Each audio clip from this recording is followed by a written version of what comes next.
Welcome to the Adam Thompson Show. Cutting edge. He just told you to shut the up. No holds barred. Thanks for not calling me a liar, son of a... The latest trending topics, legal cases, and social issues. In-your-face commentary on all subjects. Adam Thompson. You can't handle the truth! Adam Thompson brings his 25-year experience as a high-profile criminal and civil trial lawyer and gritty New York street smarts and attitude to the studio. Real unbiased talk. Those who want respect, give respect. You never know what he'll say next. This is the Adam Thompson Show. Here's your host, Adam Thompson. Good evening, everybody, and welcome to another edition of the Adam Thompson Show. Thanks for joining us. You know, we got a great show today. We're going to be exploring two topics that are of great interest to me and in response to a lot of emails that we get from you guys. You know, there's been a lot of talk online and actually even made it to the newspapers about what's going on at Yellowstone National Park, that people are very concerned because there was recent sightings of bison and other animals running along the highway trying to get away from the park because people are fearful that there's been some seismic activity, some earthquakes have been erupting, and they're afraid that the volcano, which is an actual supervolcano located there, is on the verge of erupting. And if that was to happen, it would be catastrophic, not just within the United States, but worldwide. We're talking about a global event. So to discuss this, whether or not it's going to happen, if it's true, what would happen if it did take place, and so on, I'm bringing on one of the most renowned experts on volcanic activity and what happens involving any kind of volcanic eruption, Dr. Peter Cervelli, to discuss this. And we're going to also be discussing another thing I've been getting a lot of emails about, what's going on with this Common Core educational program that the Fed started and are trying to implement in all 50 states. So what's concern is, does it work? Is it useful? Does it properly prepare each student?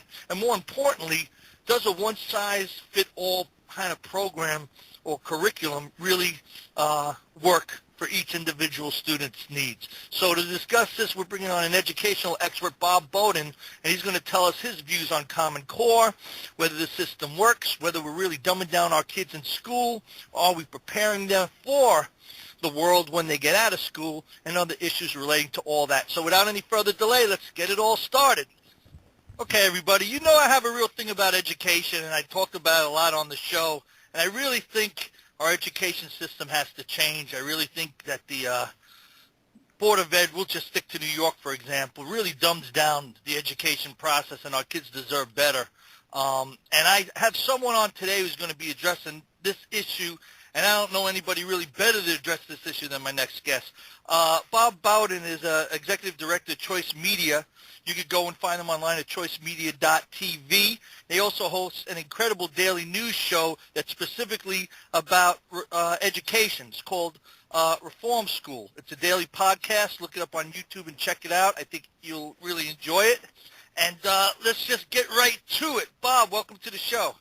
Thanks, Adam.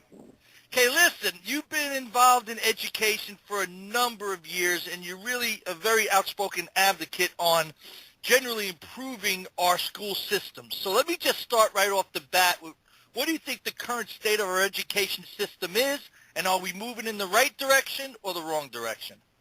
Just last week, there was a report saying that the graduation rate, the high school graduation rate, had risen to 80%, and to some, this was cause for celebration. And look, it's awesome that only 1 out of 5 kids don't get a high school diploma on time, and yet it's it was really, as I see it, no cause for celebration at all. I mean, first, the economy. While there will always be some jobs for purely unskilled labor, like jobs like, garbage man or hotel maid, the ability for the economy to absorb people who have no skills at all is going to get a smaller and smaller percentage over time in the 21st century as we move forward.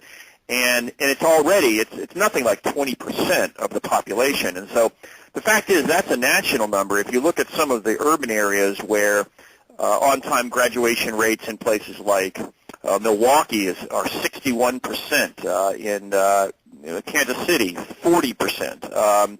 It's basically a lot of urban areas where fewer than half the kids get high school degrees, and you've really got to wonder, what we're throwing this money at, because the mantra for a generation has been an inputs-based analysis. The more money you throw at the schools, that's the one and only reform the establishment will sign on to and will agree to.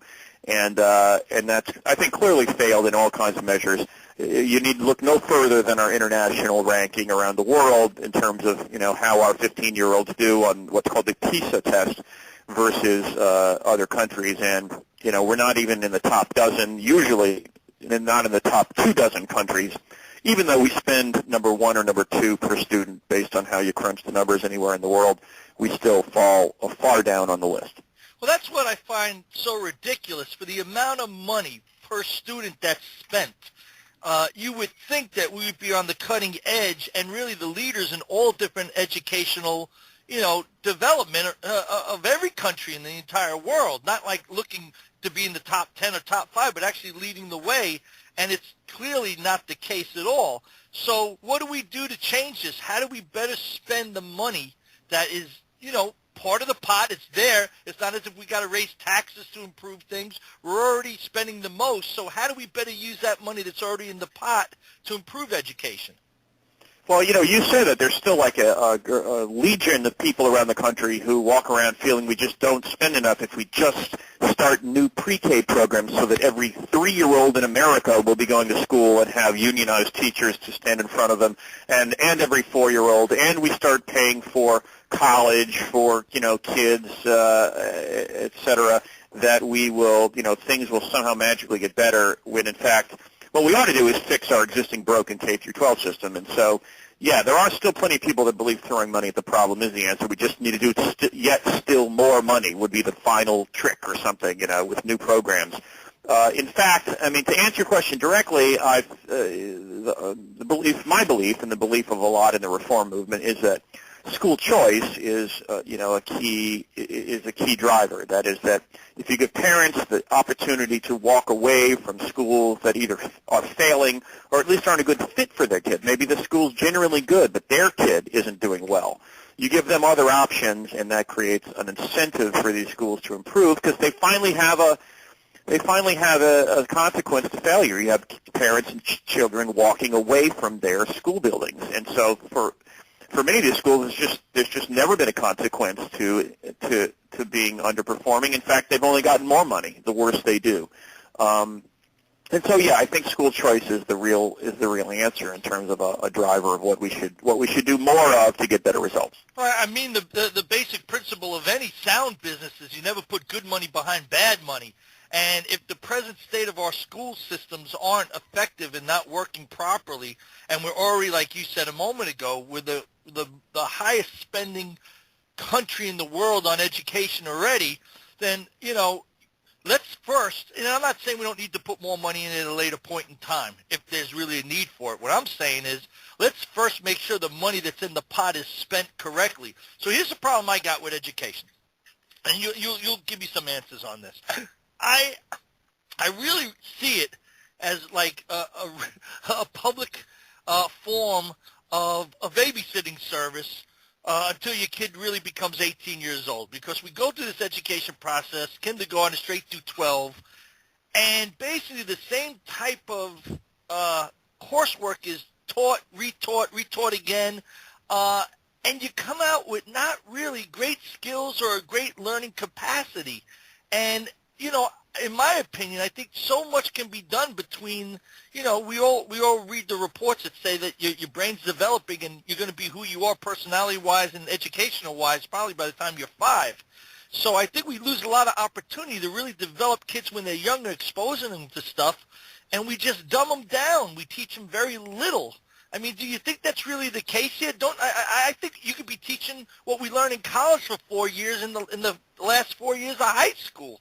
But yeah, you could just look at the tests they gave to 8th grade kids, like in 1900 and stuff like that. They have some of these old tests that you can pull up the photos of and stuff like that online.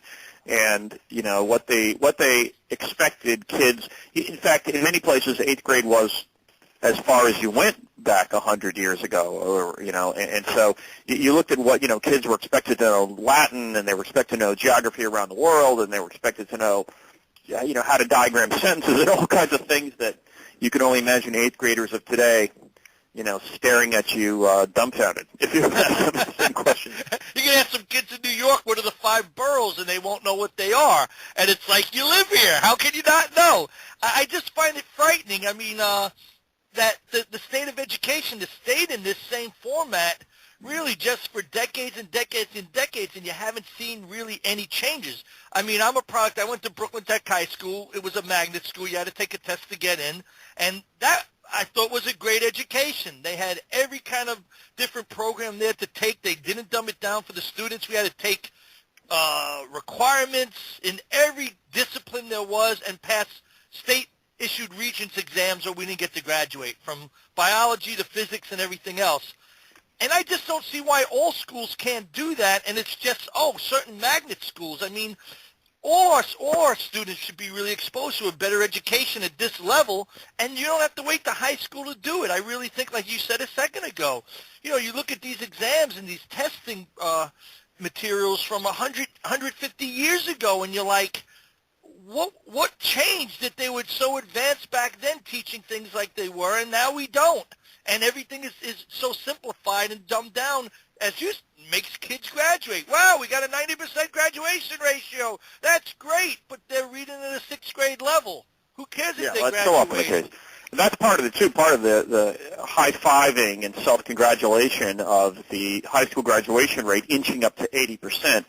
Ignores just what you're talking about, that kids can't read their own diplomas. And so so now up to, only 1 out of 5 don't finish high school on time, and yet what about the other, you tell me, 3 out of 5 that do have a diploma and can barely function in terms of, look, I mean, I've asked high school kids who've told in regular public schools, urban areas, questions like, what's your favorite class? And they'll say math class, and I'll figure out that they've, this one girl was in trigonometry. She had already taken algebra 2. So I said, okay, 2x is 16. What's x? And she says, she had no idea. And so yes, I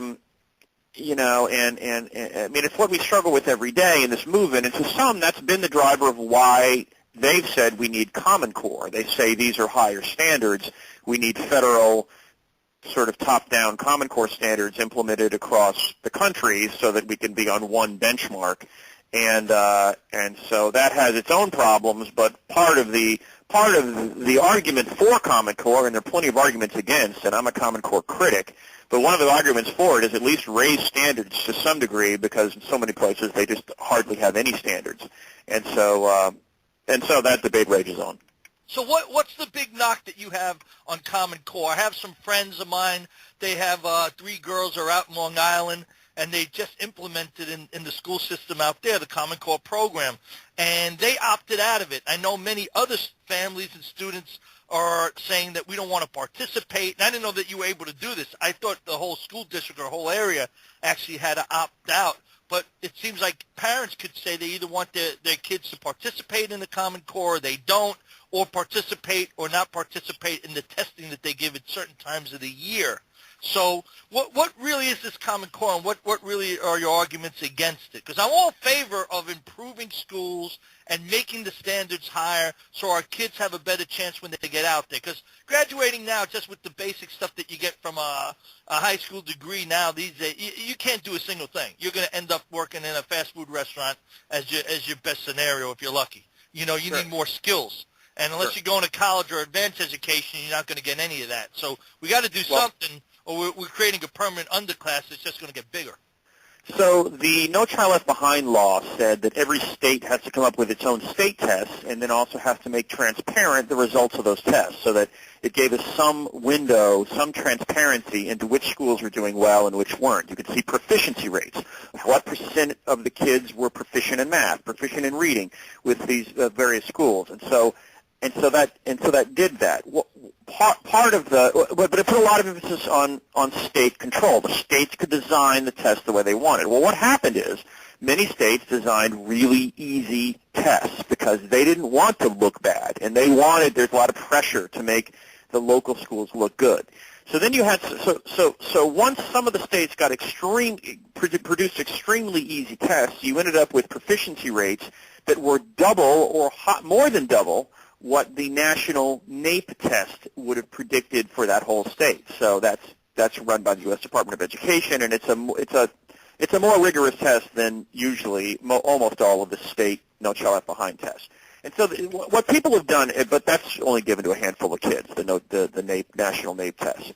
So it gets a little detailed, but the bottom line is that people came along and said, look, these state tests are so easy, they're ridiculously skewing the numbers to be a higher percentage proficient than really are. Let's create a real rigorous national test, and that way these states can't cheat by making really easy tests.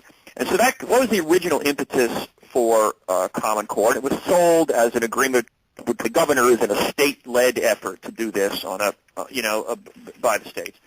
What it degenerated into for many critics, such as me, by the way, is that it became a much more federalized. Although sold as a state effort, it was really driven by the federal government in all kinds of ways. The Federal Race to the Top program gave more points for states that went with Common Core. The original money to start the testing consortia, the Common Core testing groups, the two groups was from the federal government, and ultimately, as we're at the cusp of a school choice era, when there's an explosion of new learning techniques. Online learning is growing immensely. New kinds of ways of teaching are being innovated. That a top-down, one-size-fits-all federal footprint. Here's the official federal definition of what an eighth grader should know, cuts a lot of people the wrong way. It's saying just in a time as when we're having tons of options and a lot of innovation, we're going to choke off all that innovation by just saying, no, this is the one way and the one set of curricula that everybody should be learning. And so there's a backlash, and the backlash says while standards are important and kids should be measured, and we should have transparency and know how schools are doing, there could be different groups that create universities or different private groups that create testing and tests, and the same way the SAT competes with the ACT or other kinds of competition in our society. One side's federal driven Common Core, both the standards and assessments, meaning the tests, doesn't make sense in a world of increasing innovation and new kinds of ideas of what learning is all about. And so that's the backlash, and I guess you could say I'm part of that part. Do you think that Common Core sets students up to fail? I mean, I think that it's hard. It's a little too oversimplified for me because look, I mean, there are states like Mississippi that had very, very low standards at all, and so to some you'd say, I mean, it's as if, Adam, think of it this way. Imagine there's a reform that might make sense. There are all kinds of reforms in society, I think, that might make sense generally for an individual to do differently. Let's say it would make sense for you and I both to eat more broccoli because it really would help our health. We actually would be healthier. It's got a lot of vitamin C, other vitamins. Broccoli is good for you. If you and I ate broccoli 3 times a week, that would probably be good for us. But if the federal government passed a law that said you and I both have to eat broccoli 3 times a week, we would be in the position of saying, while we think it's a good idea to eat broccoli more or have higher standards for kids, we don't think it's a good idea for the federal government to be handing out money based on if we eat broccoli 3 times a week or forcing us through its enforcement provisions to eat broccoli 3 times a week. That just doesn't make sense to us. There can be movements towards standards and accountability or movements toward better nutrition, which makes sense. It doesn't mean the federal government should be doing it. Right. Well, I got to agree with you on that. I think it should really be run at the state level. I think they're in a better position to assess things as long as they do keep the standards up. But, yeah, it shouldn't be one size fits all. I think that's a good analogy you use. Hey, you may get the same benefit from kale or Brussels sprouts or something like that. Broccoli may not work for me, but it may work for someone else. But don't close the door on other options of what could effectively make other kids do better. So that's precisely right. And there could be these PhDs in nutrition who would say, but you don't understand. We've studied the diet of the American general average diet, and this would increase the nutritional value of the average diet. And then you and I might say, wait a minute, but we hate broccoli, and we love kale, and we're eating that already, and we think that's better for us. And they'd be like, yeah, but based on the spreadsheets we've compiled, the overall population, we benefited by this law, so we're going to go forward with this broccoli law. So yeah, that's kind of it's not too far from where Common Core is. Well, Indiana took a very strong step, and they're really one of the first states. They might be the first state that formally abandoned Common Core. They put it to a vote, and overwhelmingly, in a 10-to-1 vote, decided that they did not want to use or implement Common Core in their state anymore, and they're going back and implementing their own programs. I mean, what's your thoughts on that? Yeah, so Indiana, Governor Pence in Indiana signed a law to say we're dumping out of Common Core, and as you suggested, many have rumored that Oklahoma might be next, or potentially Florida. And there are 5 states, like Texas, for example, most notably, that were never in Common Core at all, that just never even went along with it in the first place. So there has been some resistance all along, but in particular a new backlash forming, I'd say the last 6 months or so.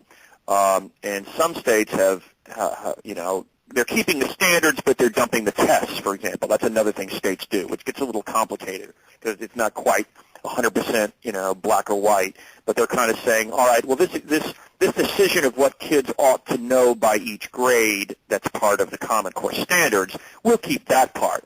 But this part where we are supposed to give the tests that are developed by these national consortia to all of our kids all through the state, and that we have to pay for, by the way, and that we have to pay a lot for, by the way, because they require computers to give the tests. Not all the schools have the bandwidth and and all the hardware for these tests. Maryland just said a month or two ago it would cost them $100 million. Maryland's a small state. It would cost them $100 million just to get the computer hardware and bandwidth to give just the tests part of Common Core. So there are some that are backing out of the assessments or the tests that are saying we'll stick with the standards, i.e. agreement of what kids ought to know by each grade that are part of the Common Core, but we're going to get out of this testing part. So there's that going on as well. I tell you, when you see that experts sat down at the federal level and they discuss these things for the amount of time that they do, don't they consider things like Maryland, like you just said, would need $100 million to just be able to implement that? And when you take that Maryland is not that huge, but in comparison to other cities, it is huge. How that would go across the entire country, the money that would have to be poured in to change everything just to get this new system adopted. And again, we go back to the original thought. There's already the most money being spent in this area. You would think that the planning would just be that much better, and it never just seems to change or improve. I just don't understand why that is. I mean, yeah, just thinking about, just since we got on Maryland for a second, anecdotally, which we covered on our Reform School podcast and webcast, the Baltimore County just hired this company. They basically were going to create new curricula that would be allegedly Common Core aligned. They got bids from, I think, 6 different providers. They decided the best quality bid they got was from Pearson, which is the big textbook company, but that one was too expensive, so they picked the second. There's what they thought was the second best bid, this company called EdCount, but then when they started it hadn't been developed yet. When this was kind of a RFP, request for proposal response. When they started actually getting the curricula that this EdCount company was making up for them, they were kind of like, this doesn't work, this is wrong, we need all these changes. The changes they weren't satisfied with, so they eventually have just canceled the contract, paid them $2 million for its grand total of like 6 weeks of kindergarten or first grade, reading. 6 weeks of reading curricula. They just write them a check for $2 million as they please go away. I mean, you might say, why would they be rushing into something like this why wouldn't you just wait until whatever curriculum you were going to buy was done and had been written, and you could read it and read the textbooks and then buy it, instead of what they did, which is go headlong into this desperate, race for a Common Core plan, and then get something that was completely unworkable and just basically give guys a couple $1 million of taxpayers' money for nothing. Just lack of preparation, lack of really foreseeing what could potentially happen. I don't know, again, when you're putting supposedly top minds in the industry together in a room to discuss, cures to problems that have been around for decades, you would think they would really have a roadmap planned out carefully and then execute it. And it just doesn't seem to happen. Like the rollout of Obamacare, that was pre-planned for years. And how they had that debacle with the launch on the site, I still can't understand, when they had access to any computer company in the world to set it up, oversee it, test it, and then when the launch date was coming, boom, it works. And none of that was done, and this is the same thing. We need to change education. We got to change it because everyone talks about it, so they rush into stuff. And you would think that this is something that's just plan it out. What's the different options? What's the best option then? And then let's, bring in the experts to make that best option workable and how we could put it across the country if need be, or at least introduce it to each state and let them decide. But none of that's done. I want to segue to something else because this is, again, another topic that just, I have a 4-year-old who's getting ready to go into school now, and it just scares me to death because it seems like, unfortunately, every other week we're reading about some incident in school that either is like some horrific bullying incident, kids committing suicide now because of what's going on in schools and on social media sites, or the cases where kids are going into school with weapons, guns, knives, and just executing other students and teachers because of, behavioral issues or psychological issues, and it's not becoming the exception to the rule. It seems to be happening very commonplace now. And I wanted to ask you about all that. How safe really are our schools today? And, what can we do to improve on that?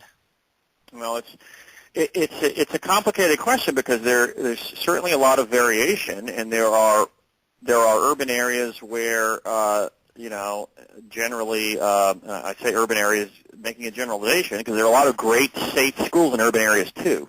But there are also others that have gangs and drugs and guns and knives and Bloods and Crips and fights every day. And I've talked to some of these kids about how scared they are to go to school, and some of them are terrified. Some of the kids aren't quite up to this. The toughness, I guess, that some of these schools require just to get through every day to the end of the day. And so what's in the rule books is what you do. And I just think when I think of school safety, I think of that. I think of unpredictable over and under reactions based on a bunch of administrators trying to CYA instead of trying to just make logical, subjective decisions with a lot of gray area when it comes to kids that behave or misbehave in different ways. So what about the arguments that have been put out there as a way of combating the violence that's going on in schools and these incidents that pop up where a kid just basically comes to school one day with a firearm, a rifle, starts shooting everybody up, about teachers having guns in school? What do you think about that? I mean, I would say that instinctually, I don't kind of say the first thing we need to do is just make sure every teacher's got a loaded gun. I would worry about cases where the kids somehow got access to the gun. So, short of them carrying a holster on the side, like a police officer, it's hard for me to be sure that kids won't somehow get a hold of these things. So, ultimately, I believe in school. I believe in school choice to the point that if there were parents that created a demand for the kind of school where everyone's armed and they made a decision to put their kids there, I would support their right to do that. And similarly, I would support the right of a parent who didn't want that kind of school environment to make their choice as well. So now another thing I just want to ask, in the schools today, going back to all of this, because of the outcry after these incidents take place, and it's warranted because these acts are just horrific, but they seem to sometimes go askew and they don't really address the issues, because you'll have an incident where something happens with bullying and then they completely want to outlaw certain T-shirts that kids could wear and any kid having access to social media sites. And that's that's really punishing the vast majority of good kids that are out there that did nothing wrong, don't misuse any of these type of, things because of a few kids that do. I mean, do you think that there's any justification in that? Because I don't. I don't think that that's the answer. Yeah, I mean, I just think that these things can get complicated where you and I could both be given a page of 100 phrases that could be on a T-shirt for kids, and we have to decide which ones we would, check mark, allow in school, and which ones we would say, no, you're not allowed to wear that particular shirt. I mean, a kid surely shouldn't be able to wear a shirt that says, F Principal Smith. If that's what, or Teacher Jones, like if that's the name of your teacher. I mean, one can imagine the kind of shirt that would be so, disrespectful of the authority of the school that it would be a bad idea. But it's all kinds of gray area, right? So right. What's that real line between trying to develop a mind to have independent thought and creative ideas and free speech versus what's really more hateful or really just, doesn't rise to that level? I don't think, so my point is that you and I and 5 people here that we, in my office would not come up with the same set of checklists of which phrases would be allowable and which wouldn't be in a school if they were, selected to be right along that edge of the line. And so the point is, the point of school choice and the point of the movement where I come from is that people need to make these subjective decisions as best they can. The principals of schools should be empowered to be able to do this kind of thing. If they make dumb decisions over time consistently, you replace them with a different principal. Or parents should have the ability to walk out of that school and go to a charter school, go to a private school with a voucher, go to a different district school if they want because they don't agree with the principal's philosophy. But when you try to run all of these like bureaucratic institutions with a rule for everything, that just ends up screwing up what has to inevitably be just good judgment on the part of a person who's in charge. And so that's how this idea of you running it like a factory floor, from a 1920 era Model T Ford assembly line is not how you can run schools these days. There are too many decisions every day of do you suspend this kid or not because of the kind of fight he got in? Do you what do you do with that phrase on a T-shirt? What do you do with a million situations that are inevitably very hard to make a fast and hard rule? And so that's why I think, there's you and I on the phone, and we can't come up with a simple way to just tell all these principals what to do. We need them to be smart, make good decisions, and if they don't, then we can fire them. And the teachers should have the same kind of respect to make a good decision, and then consequences when they don't. I agree with that. I got to tell you, we only have 2-3 minutes left, but I have 2 quick more questions I want to ask you. As a follow-up to what you were just talking about, do you feel that teachers' unions are effective in their work, or do they really just protect bad administrators or bad teachers, and do we really need to fix that? Well, they're effective in terms of what they're designed to do, which is protect teachers. And so, I mean, they're maybe a little less effective in the last 5 years, barely, but it's the point being that the reason there are hundreds of thousands, if not millions, of kids on charter school waiting lists is because most charters are not unionized, and so parents, I think, want out of that tenure system where it's really become, nearly a guaranteed job for life. The unions will object if you say that tenure means a guaranteed job for life, and why? Because there are a few who actually get convicted of felonies whose names and faces appear on local news shows because of sex with a kid or because they show up drunk every day or some sort of really egregious lack of performance. And so so they can get fired when you're talking one half of a less than a tenth of a percent, maybe a 20th of 1%, who actually are arrested for felonies that actually do get fired. Yeah, I guess tenure didn't protect them. Even in those cases, it usually takes way longer than it should to get those teachers out. But the real story of tenure is the broad numbers of teachers who aren't doing anything that bad. They're just kind of lousy or kind of phone it in or kind of mediocre. Those never get dismissed from the system, and the unions are the reason. That's our kids definitely deserve better. One last question. Do you think that our education system is really, by the time these kids get out, we touched on it before, they graduate in 12th grade, here we go. You really think they have any marketable skills to make it in the real world at that point? I mean, there are some good schools. There are, so I don't want to be blanket in any way about, everything's all great or all terrible. But so there is a range of performance of schools. But if you look at the very best performing schools in the country, they tend to be charter and private schools. And that's because those schools, if they don't have a constant stream of parents knocking on their door every year saying, please take my kid, they go out of business, and they know that. Whereas the regular district schools, most of them, if they kind of phone it in, to use that phrase again, nothing happens to them. Everyone keeps the jobs, the money keeps coming.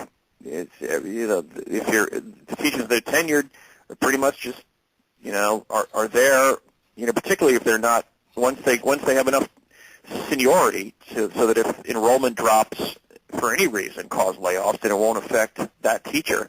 They can kind of keep doing what they're doing. So, yeah, I think the good news is there's a lot more school choice than there ever was before. Every year there are more kids in charters than there were the year before. Every year there are more kids using vouchers than the year before. I mean, literally there's never one in the last 10 years. There's not been one year where any of those numbers went the opposite direction. And so while we have a long way to go, we are slowly winning the school choice and education reform battle and war. And so, but we want to win it faster, and that's what we do at Choice Media every day, is try to cause that to happen.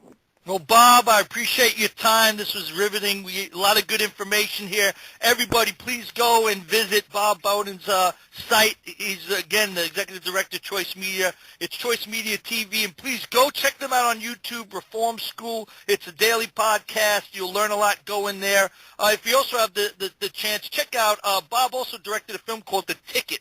I think you guys would also enjoy that as well. I'd love to get you back so we can follow up on this again in the future, Bob. There's a lot more stuff I'd love to ask you. Anytime. Thanks, Adam. Take care, my friend. Okay, everybody. I've been talking about different things that happen around the world that are of interest to me. We cover a lot of these different stories that are out there. Some call them conspiracy theories or conspiracy stories or doomsday stories. And one that's recently gotten a lot of press was that the Yellowstone supervolcano could possibly erupt. And based on past history, it's happened before, maybe over 600,000 years ago. And if it's happened once, it could probably happen again. And the clock is ticking, and it could be imminent.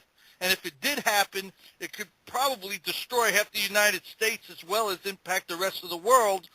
And I have probably one of the best experts for everyone that has questions out there or concerns about it on today. His name is Dr. Peter Cervelli. He's a geophysicist at the Yellowstone Volcano Observatory, and he's recently been quoted in an article that was just online that I read the other day. It says, scientists dismiss claims that Yellowstone volcano is about to erupt. There was so much about it with different animals, bison running along the highways, trying to get away, leave the area. There was some seismic activity, earthquakes there in areas that hadn't happened in a while, and it really caused a lot of concern. So to answer these questions, get to the bottom line, find out what's fact from fiction, what's real science from voodoo science. Let's get right to it. Dr. Cervelli, welcome to the show. Thank you. Okay. First of all, let's just explain to everybody so that they clearly understand what's the difference between a volcano and a supervolcano. Well, a supervolcano is a volcano that's capable of having a super eruption. And Yellowstone is a great example of a supervolcano. It's had 3 super eruptions in the last 2.5 million years. In terms of size and power, from a regular eruption to a supervolcano having an eruption? What's the difference? Try to think of it in terms of like an H-bomb versus an H-bomb with 100 times more power, so people can really try to visualize it. Sure. I think some of your demographic is probably old enough to remember the 1980 Mount St. Helens eruption. That was a pretty big deal. It certainly captivated the nation's attention. It was all over the media. A Yellowstone eruption would be about 1,000 times bigger than that, a super eruption anyway. Wow. That's in terms of magnitude. I mean, I just recently watched the movie The Road, and it's about apocalyptic world, and it's supposedly based on perhaps an asteroid hit of the planet, and you just see the whole United States is decimated, and you see them walking along, and they actually filmed part of the movie because they wanted to be as real as possible. They didn't create sets. They went to different locations in the country, and they actually went to the location of Mount St. Helens where all the trees are just still flattened and everything. And, I mean, if that's what it looks like, it just takes your breath away. So trying to imagine that on a scale 1,000 times greater is just almost unimaginable. So, like, if Yellowstone did erupt, just using by way of example, how far would it travel in terms of the initial blast zone, then the ash cloud zone, and so on? How far would it sweep across the country, go up north to Canada, and so on? Those are great questions. Unfortunately, well, I should change that. Fortunately, we've never seen a super eruption. So we don't really know exactly how they go. Do they all happen in a day? That is the whole thing over in a day? Is it over in a week? Is it over in a year? We're still trying to sort that out. What I can tell you is that ash fall from Yellowstone eruptions is pretty widespread. It covers about half of the continental United States. And most of it is focused near the volcano in Wyoming. But you can find ash beds that contain Yellowstone ash, as far away as Nebraska or Louisiana or even into Southern California. Wow. So what would happen if a massive volcano eruption, before we get to what's the likelihood that it'll happen, what would happen if there actually was one of these, a repeat of one of these three prior events that took place when Yellowstone did erupt? What effect would that have on the country and the population of the U.S.? It would not be good. At the very least, we would see immediate damage just from the ash fall. Maybe a few of your listeners have been involved in a small volcanic ash fall. I've been involved in a tiny one. And even a tiny amount of ash is very disruptive. It's very abrasive, corrosive stuff. So having, centimeters or feet of ash piling up is going to cause a lot of structural damage and damage to infrastructure. Then there's the effect that the ash is going to have on the nation's breadbasket. It's really not going to be great for the crops in the short term. In the long term, the ash is probably a good fertilizer, but that's going to take quite some time for that effect to come out. So, yeah, it would not be good for the country, and in all likelihood, it would have a significant effect on climate, at least for the following decades.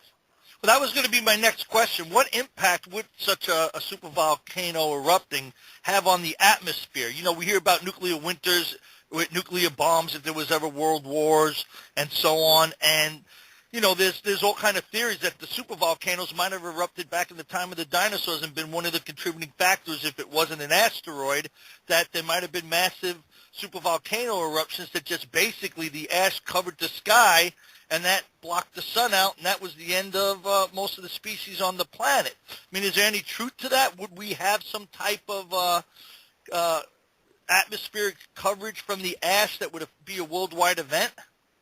Yes, it probably would be worldwide. Now, don't think of it blotting out the sun or anything like that. You would introduce a bunch of particles into the upper atmosphere, and they would get in the way of the sunlight, and you would see global cooling, at least for a while, in all likelihood. If you were in the immediate vicinity of Yellowstone, you could actually get so much ash in the air that it would block out the sun. But that stuff like that is going to fall out really quickly. The stuff that sticks around in the upper atmosphere, and also stuff that you don't see, aerosols that are floating around up there, can really play havoc with the climate. So now, there's been volcanic eruptions that have been happening around the world. And, you talked earlier, you touched on the one at Mount St. Helens. That's one of the most famous ones that everybody really remembers, etched in their minds. And they use that almost as like the gauge. So when you talk about something like a supervolcano, of all the supervolcanoes that are on the planet, is the one at Yellowstone, if one's going to go, the most likely to go? That's actually a very good question. I don't think so. It would be difficult to say for certain, right? Because we do not have a tremendous amount of data on this subject. So sort of trying to statistically tease out which one is the most likely to erupt. Yeah, that's a good question. I would say no, Yellowstone is not the most likely to erupt. I'm not worried about Yellowstone, and the reason is it's just the time scale here. The last eruption of any kind that involved lava came out of Yellowstone 70,000 years ago. And, you think, okay, there was a 4.8 at the end of March. How many 4.8 earthquakes do you think there have been in Yellowstone in the last 70,000 years? And none of them has resulted in an eruption so far, or preceded an eruption so far. And then the second bit is about Yellowstone being overdue. That's a popular conception, although it's not easy to defend. I mean, if you just look at the numbers, there was a super eruption 2.1 million years ago. Then there was another one 1.3 million years ago. So that's a difference of 800,000 years. And then the most recent one was 640,000 years. And then so you've got two differences, and their average is actually 730,000 years. So if you were to calculate an interval, based on 3 data points, it would be 730,000 years. So guess what? We've got 90,000 years before we're overdue. All right, so let's take that scenario, though, and project out, because, we have kids and grandkids, it's generations down the line, but, history repeats itself. This is science we're talking about, so Yep. It's not something that's far-fetched that you say, oh, that can never happen. It has happened 3 times already, at least as we know, at least 3 times. And, at some point, would you agree that it is inevitable that it is going to happen again? Well, there will be another super eruption on Earth. I can guarantee you that. And there will be another super eruption in the Yellowstone area. Will there be a super eruption in Yellowstone itself? We're not sure. The volcanic process, or how shall I put this? The process that is creating the volcanism in Yellowstone is actually moving. The plate is the thing that's moving, but as the plate goes by, the center of volcanism is migrating slowly to the east. And you can see a whole trail of supervolcanoes going through Idaho that kind of lead up to where Yellowstone is. So, it's possible that the next super eruption in the Yellowstone area might be a little bit to the east of where they've been in the last 2 or 3 million years. So now, knowing that something of this magnitude, which, again, it would be a profound, life-changing event for everyone in the United States and I think worldwide, what do you really do to prepare for something like this, knowing that down the line it's going to happen? Well, I'm not an emergency preparedness expert by any means, although I would say it would be very difficult to prepare for a super eruption. I'm sure you could do some things to mitigate the potential impact, but the cost of the mitigation activities would be very high. So you would need high confidence that a super eruption was coming before you would embark on the mitigating activities. It's really an interesting question, because With most volcanoes, we can give you actionable information. We can say, hey, this volcano in Alaska, it's going to erupt, it's going to disrupt air travel. If you're the Air Force, maybe you want to move your planes away for a while. We give forecasts like that, and people act on the basis of those forecasts, and we like to think that we save lives and we save money and property. Yellowstone is a completely different beast because we don't see any indication at this time that it's about to erupt, and we can't make forecasts that are thousands of years in the future. And some of the videos that have sort of blossomed across the social media networks are really misrepresenting what was going on. There's a famous one showing bison running down the road. Actually, I know where those bison were and where that road is. It's right near the north entrance of the park. And those bison were running into the park, not out of the park. Right. Well, I'm sure there's a lot of sensationalism out there because people are so interested in this topic and all the doomsday predictions and what may happen that people take a lot of information, manipulate it, they put it into articles or print it so people click onto a site. That's why you got to really find out what the real truth is, what the real information is, what's real science from voodoo science or junk science, and really get to the bottom of it. So I mean, as a scientist, in all the volcanic eruptions that we've seen in world history, really, which was the worst? If you had to say that one. You mean in human history? Yeah, there's been so many that we heard about that, is there one or two that are really like, if you're going to go by the ones and how bad it can be, these are the ones to look at. Well, let's see. There was the Santorini eruption that occurred in, I can't remember the date off of my head, but off the top of my head, but this eruption at the island of Santorini seems to have had a pretty profound impact on Mediterranean culture. And in fact, I think some people even speculate that this particular eruption kind of was the beginning of the legend of Atlantis. And given where that eruption was and given how societies were evolving and whatnot, I would say that eruption could have had a pretty profound effect on human history. Yeah, that was the one I was actually thinking about because there's so much speculation that Atlantis existed and that it was just washed away into the sea by a huge volcanic eruption, and that changed the course of history because Atlantis at the time, according to legend, was the most advanced civilization on Earth, and, they were just, levels ahead of everything else that was going on, and in one fair swoop it was just, devastated and destroyed, if there's truth to that. Well, and I think there is a grain of truth in there. I don't know how far advanced one society was over another, but it was potentially a center of culture and learning that was obliterated. And that was about 3,600 years ago. And it just shows the devastating effect that nature could have. The other thing I wanted to ask that I get a lot of questions about when I had emails about this, I was going to be going into this topic and having you on, is, Sure. We know that earthquakes trigger tsunamis. What other events does a volcanic eruption trigger? Like if a volcano really explodes, can that then affect seismic activity that it could make an earthquake happen, or can it also trigger something that happens in the oceans that creates a tsunami? Like what other fallout can happen once a large, say like a Yellowstone, did erupt? Well, I'm pretty confident it wouldn't cause a tsunami. It might cause some small lake tsunami in the lakes. I think a tsunami in a lake is actually called a seiche. It might cause some of those. Tsunamis are typically generated when there's a lot of mass rock moving around quickly underwater.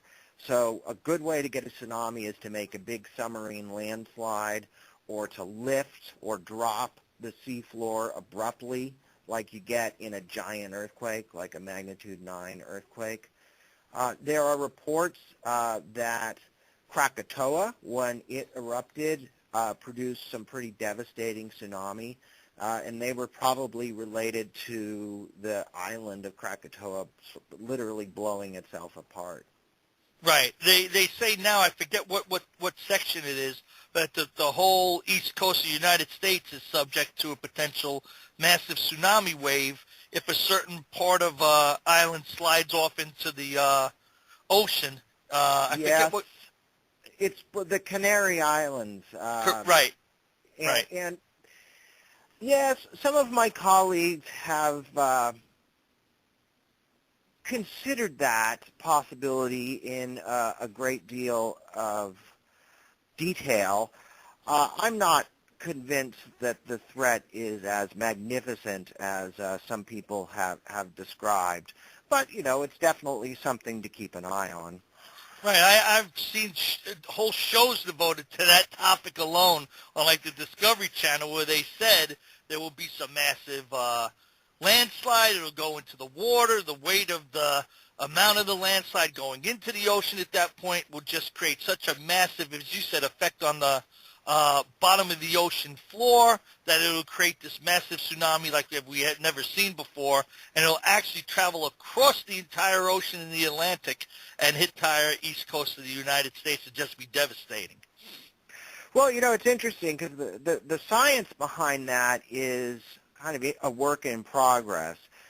There's no doubt that these volcanoes, these ocean volcanoes, can have flank collapses and dump a lot of material into the water.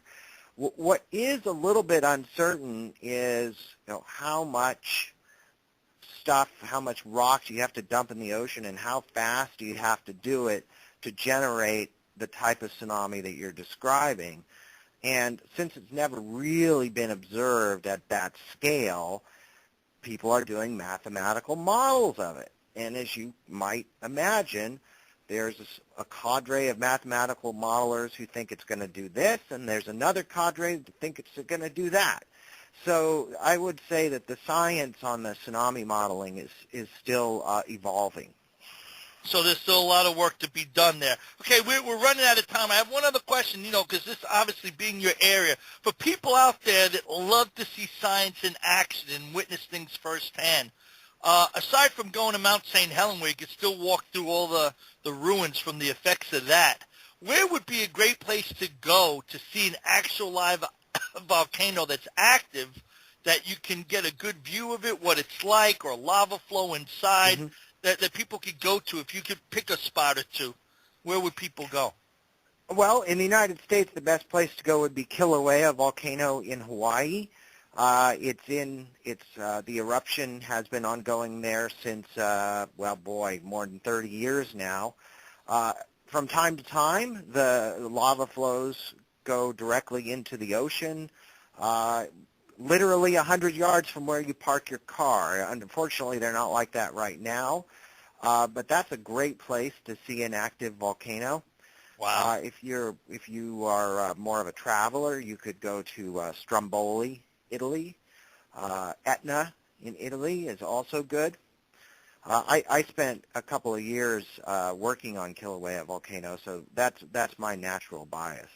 Okay, so you've been there, you've done that, and that would be the place to go. Plus, it's also local in terms if you just want to stay within the continental U.S. or in the area without traveling outside. Well, it's in Hawaii, but it's in Hawaii, but you're still in the U.S., no passport. Right, it makes it a lot easier than having to go outside, to Europe or somewhere else. Although it would be nice to go to Italy and go up and down the whole countryside there. That's a great trip in and of itself. It is. All right, I think we're out of time. I mean, I could talk about this kind of stuff because I find it so fascinating for hours. But we're out of time. I want to thank you, everybody. That's Dr. Peter Cervelli. Is there a site or something that you'd recommend people to go to look up, or something that you work with that I could refer my listeners to? Sure. Volcanoes.usgs.gov. Okay, everybody, I urge you to go there and check it out if you have an interest in this topic, and if you're listening today, you obviously do, to go there and check it out, because it'll give you answers to a lot of the things we've been discussing today and a lot of things I'm sure we didn't have time to get to. But I'd love to get you back in the future, Doctor. It's been really great having you on. Anytime. Thanks so much. You take care, Peter. You too. Bye. Take care. Okay, that's all the time we have, folks. Thanks for joining us as always. I want to thank Dr. Peter Cervelli and Bob Bowden for giving us that great information. And remember, everybody, visit their sites. Also, go to www.adamthompsonlaw.com and visit us. While there, check out our Facebook and Twitter pages and our YouTube channel to check out prior shows. And until next time, everybody, remember, always think outside the box.